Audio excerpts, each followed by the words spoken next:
Bonjour mes frères et sœurs, et comme vous l'avez probablement deviné, ce matin, ça va être notre dernière vidéo sur l'Épître aux Philippiens. Et on va, en même temps qu'on va terminer, je vais prendre le temps de faire un petit résumé de ce qu'on a vu et de mettre une fin à ce merveilleux épître que nous avons pris le temps de méditer ensemble pendant le mois de janvier et au début de février. Notre bon Père du ciel, comme nous sommes heureux, de te connaître, comme nous sommes heureux d'avoir ta parole entre nos mains pour regarder ce que tu veux. Ô Père éternel, comme plusieurs, nous avons lu des milliers de livres dans nos vies peut-être, mais rien de comparable à ta parole, rien de comparable au contenu de ce livre qui révèle la personne de Dieu. Ta personne. Donc, conduis-nous encore ce matin. Amen. Nous terminons ce matin cet épître qui a débuté par l'apôtre Paul qui décrit sa situation dans la prison. Mais pourquoi fait-il cela? C'est parce que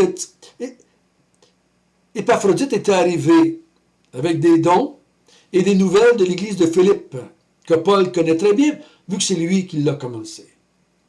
On a vu ensemble qu'il avait fait avec Lydie, avec le geôlier et sa famille. Donc ça, c'est quelques exemples qui nous sont donnés, que c'est lui qui a mis le fondement à l'Église. Le fondement doctrinal de l'Église, c'est Paul qui le met. D'autres sont venus s'ajouter après, probablement. Timothée. Est-ce qu'Évodie était là? Est-ce que Saint-Tiche était là? Peut-être. Est-ce que Clément était là? Peut-être. C'est tous des noms qu'on a vus dans l'Épître. Mais c'est Paul qui a mis le fondement spirituel par l'enseignement, parce que c'était lui l'apôtre des gentils. Et je crois que après avoir reçu des nouvelles, il apprend qu'il y a une division dans l'Église à son sujet et à cause des persécutions qui est provoquée, qui est poussée, qui est alimentée par des hommes qu'on voit au chapitre 3 qui lui appellent des chiens, des mauvais ouvriers, des faux circoncis. Il dit, mes frères et sœurs, je suis dans la joie parce que ma situation a fait avancer ou progresser l'Évangile. Et même si je mourrais, c'est un gain. Mais si je reste, c'est bien. Parce que je vais continuer à vous instruire et à vous guider dans la foi. Mais en attendant que je vienne vers vous, il dit, regardez les intérêts des autres comme étant au-dessus des vôtres, ou prioritaires aux vôtres. Et là, on peut penser qu'il parle au niveau très personnel, mais je ne crois pas qu'il va dans cette direction-là. On l'a vu ensemble. Il parle qu'on doit laisser faire passer les intérêts spirituels ou les intérêts de Dieu chez les croyants avant nos intérêts personnels. Parce qu'il avait dit, ne faites pas un esprit de parti ou une vaine gloire. Mettez ça de côté et regardez les intérêts des autres comme étant plus important. Est-ce que je vais mettre de côté ma vaine gloire pour vouloir satisfaire la vaine gloire d'un autre? Ça ne changera rien, ça serait juste changer 40 sous pour une pièce. Mais il dit, mets de côté tes intérêts personnels à toi pour les bien-être de l'Évangile dans la vie de ces gens-là, dans la vie des personnes que tu côtoies, dans la vie des chrétiens qui sont autour de toi. Ça ne veut pas dire que je dois me faire moine. Ça ne veut pas dire que je dois devenir une bonne sœur et de faire l'aveu de pauvreté. C'est pas ça qu'il est en train de parler. Mais quand la situation se prête et que j'ai un choix à faire entre mon intérêt personnel et l'intérêt de l'Église, l'intérêt des frères et sœurs, c'est ça que je fais passer en premier. Et là, il nous avait donné des exemples. L'exemple de Jésus-Christ avec son Père Jésus a mis de côté ses intérêts personnels et il a rencontré les intérêts du Père. Il y a eu l'exemple de Paul. Paul dit, j'ai mis de côté mes intérêts pour pourvoir à vos besoins. Timothée a mis sa vie en danger pour pourvoir à vos besoins. Et Épaphrodites est presque mort pour pourvoir à vos besoins spirituels. Ensuite, on a vu au chapitre 3 qu'il dit « Réjouissez-vous dans le Seigneur. Réjouissez-vous dans le Seigneur. Sondez les Écritures. Assisez-vous au pied de quelqu'un qui vous enseigne. Méditez les Écritures. » Vous savez, quand Dieu a dit à Josué, « Je me cherche un serviteur pour remplacer Moïse. » Josué était rempli de crainte. Il dit, « N'aie pas peur. Mets en pratique. Médite jour et nuit la parole de Dieu. Mets en pratique ce qui est marqué dedans. Et tu vas avoir du succès. Tu vas réussir à faire ce que je viens de te demander, de diriger le peuple à la place de Moïse. » Hein? C'est la même chose ici. Il dit, « Réjouissez-vous dans le Seigneur. » Et on a vu dans le chapitre 4, « Ainsi vous allez pouvoir demeurer ferme. Ferme dans le Seigneur. Ferme dans la vérité. » Si me réjouir, c'est dans le Seigneur, c'est dans la vérité. Demeurer ferme dans le Seigneur, c'est demeurer ferme dans l'Évangile, dans la vérité. Et comment est-ce que je vais réussir ça? Dans l'Église, avec des fidèles collègues, comme Paul dit, qui vont nous aider à avoir les mêmes sentiments dans le Seigneur, à continuer à croire ce que Paul avait enseigné. Réjouissez-vous dans le Seigneur. Ensuite, il dit, si vous voulez rester ferme, réjouissez-vous dans le Seigneur. Et il le répète encore une fois. Je le répète, réjouissez-vous toujours dans le Seigneur. Ça va vous aider à rester ferme, à demeurer ferme dans le Seigneur. Et si vous demeurez ferme dans le Seigneur, mais vos noms vont être écrits dans le livre de vie. Si vous restez ferme dans le Seigneur, ça va montrer votre douceur ou votre patience jusqu'au jour où le Seigneur va revenir. Il dit, soyez doux, quand le Seigneur est proche. J'ai dit que ça voulait probablement dire, soyez patients quand le Seigneur est proche. Ensuite, on a vu que la prière est un moyen. Il dit, quand vous êtes inquiétés, priez, rendez des actions de grâce. Et le Dieu de paix va garder vos cœurs et vos pensées en Jésus-Christ. Il va vous garder ferme. Il va vous garder ferme. Priez, suppliez, demandez, faites connaître vos besoins, il va vous garder ferme. Ça va ensemble. Et c'est pas que vous priez pour un char, puis lui, il va vous garder ferme dans le Seigneur. Parce que vous priez d'être ferme dans le Seigneur, de demeurer ferme dans le Seigneur. Lui, il va garder vos pensées et vos cœurs en Jésus-Christ. Et ensuite, il dit, au lieu d'avoir ces pensées négatives, au lieu d'être inquiet, méditez sur ce que je vous ai appris. Pratiquez ce que je vous avais vu en moi. Imitez-moi. Imitez-moi. Et ensuite, il a dit, ailleurs dans l'Épître, imitez ceux qui nous imitent aussi. Les cléments, les fidèles collègues, les anciens qui sont là, qui suivent l'enseignement de Paul. Et on a vu hier, en fin de compte, les dons ont emmené la joie de Paul et les dons ont fait la gloire de Dieu, ont emmené de l'adoration à Dieu, ont emmené de la louange à Dieu. Il dit, vos dons sont comme un parfum agréable. C'est comme un sacrifice agréable, acceptable devant Dieu. Parce que vous le faites pour lui. Les Philippiens ne donnent pas à Paul. Parce que sans ça, ça ne sera pas agréable à Dieu. Si c'est agréable à Dieu, c'est parce que les chrétiens donnent à Dieu. Oh, frères et sœurs, quand vous donnez, ne donnez pas à un homme. Ne donnez pas à une organisation. Oui, vous allez le faire comme ça. Mais dans le fond de vous, donnez-le au Seigneur. Fait que peu importe si ça sort tout croche à l'autre bout, vous l'avez fait pour le Seigneur. Et le Seigneur s'est réjoui. Et le Seigneur l'a accepté comme un sacrifice, un parfum agréable à ses yeux, à son cœur. Et nous allons lire ensemble ce matin les 4 derniers versets de l'Épître. À notre Dieu et Père soit la gloire au siècle des siècles. Amen. Saluez tous les saints en Jésus-Christ.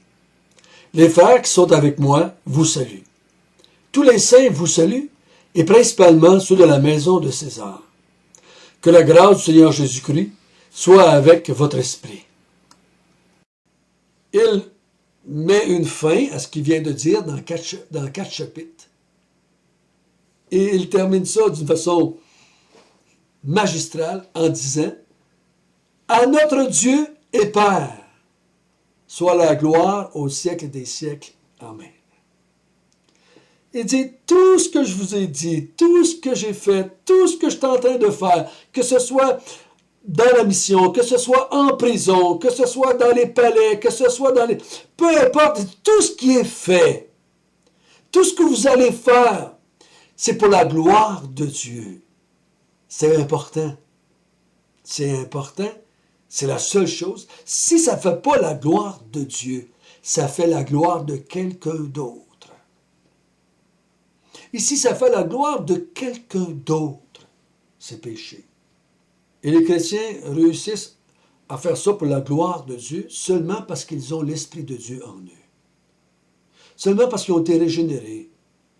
Les autres, comme les chiens, les autres, comme les faux circoncis, les autres, comme les mauvais ouvriers, et tous les noms que la Bible leur donne, ils le font pour leur propre gloire. Et ces péchés, ils vont être condamnés. Vous vous souvenez, Jésus a dit à plusieurs reprises pendant qu'il était sur la terre, il a dit aux chefs religieux, « Vous ne pouvez pas comprendre ce que je vous dis. Vous ne pouvez pas y croire non plus, parce que vous ne cherchez pas la gloire qui vient de Dieu seul. Vous cherchez la gloire des hommes. Vous faites toutes choses pour la gloire des hommes, et c'est pour ça que vous allez être condamnés.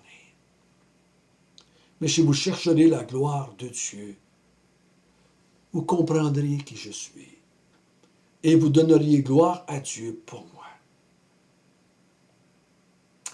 Faites ça, tout pour la gloire de Dieu. Tout pour la gloire de Dieu. Il faut se le rappeler par son esprit en nous. Parce que la chair, qui est en nous aussi, veut, elle, se glorifier. Donc, on va avoir un combat là, entre la chair et l'esprit. La chair veut se glorifier. L'Esprit de Dieu en moi me pousse à vouloir glorifier Dieu. Il va y avoir un combat là. Il va y avoir un combat. Mais la Bible nous a promis que l'Esprit qui était mis en nous était plus fort que l'Esprit qui était dans le monde ou dans ma chair. La Bible m'a fait une promesse que ce qui a commencé en moi, Dieu va le terminer pour sa propre gloire. On glorifie Dieu. On glorifie Dieu. Pour toute chose. Et là, il dit, saluez tous les saints en Jésus-Christ. Tous les saints qui sont ici vous saluent. Communion fraternelle entre les frères et sœurs. Il dit, les saints vous saluent parce que vous êtes des saints. Et vous autres saluez les saints. Ailleurs, la Bible nous dit de ne pas saluer comme des saints ceux qui ne sont pas des saints. Il va dire ne les saluez même pas, afin de ne pas participer à leurs mauvaises œuvres. Ne saluez pas comme des saints les faux docteurs, les faux circoncis, les mauvais ouvriers. Ne les saluez pas comme des saints. Mais saluez les saints, et les saints d'ici vous saluent, pour démontrer qu'ils sont en accord, doctrinalement parlant avec vous. C'est une façon de dire, communiez les uns avec les autres, avec ceux qui ont la même foi que vous, et ceux qui ont la même doctrine que vous. Et il termine en disant que la grâce du Seigneur Jésus-Christ soit avec votre esprit. La grâce de Dieu. Hein? La grâce de Dieu. Il dit que la grâce de Dieu vous accompagne. Que la grâce de Dieu soit la source de votre travail chrétien. Que la grâce de Dieu qui était manifestée en Jésus-Christ. C'est ce qu'il dit que la grâce du Seigneur Jésus-Christ, que la grâce qui était manifestée en Jésus-Christ soit votre esprit. Plus je médite sur la grâce, plus je vis sous la grâce, plus je vis dans la grâce, plus je vais glorifier Dieu, plus je vais lui donner la gloire. Ça, c'est une fin à notre épître aux Philippiens. Il va y avoir un arrêt, là. Pour à peu près 3 semaines, un mois, il va y avoir un arrêt. Et je prends un arrêt parce que je veux me préparer un peu pour le prochain livre, qui, selon ce que je pense maintenant, peut-être ça va changer dans les semaines qui viennent, mais pour le moment, je vais faire l'Épître aux Romains. Et pourquoi je prends un arrêt? C'est parce que on m'a demandé de faire un mariage. Je vais célébrer un mariage, le mariage d'un de mes enfants. Donc, je vais me préparer pour préparer ce mariage-là, qui va avoir lieu au début de mars, 1er mars. Donc, je me prépare à cela. Je vais avoir du temps à investir là-dedans. Je vais avoir du temps à investir pour me préparer pour Romain. Donc, je vous reviens dans les premières, je dirais, probablement le 10 de mars. Et on va faire un autre bout de chemin ensemble, mars, avril, mai, et peut-être même en juin. Ça va aller, on va faire l'Épître aux Romains. Mais ça, c'est mon dernière vidéo pour le moment. Donc, prions les uns pour les autres. Ceux d'entre vous qui avez du temps, je vous encouragerai à réécouter les 20 vidéos de l'Épître aux Philippiens. C'est important, quand on apprend quelque chose de nouveau, de le répéter aussitôt pour mieux s'en souvenir. Ou prenez le temps de lire l'Épître aux Romains afin de vous préparer à ce qu'on va voir ensemble en mars. Notre bon Père du ciel, merci de tout ce que tu as fait dans nos vies pendant ce mois de janvier et une partie février. Et je peux dire que tu as pourvu à nos besoins. Comme Paul le dit. Vaguez à l'œuvre de Dieu et Dieu pourvoira à tous vos besoins en abondance. Tu as pourvu à nos besoins. Parce que l'homme ne vivra pas de pain seulement, mais de toute parole qui sort de la bouche de Dieu. Au nom du Seigneur Jésus. Amen.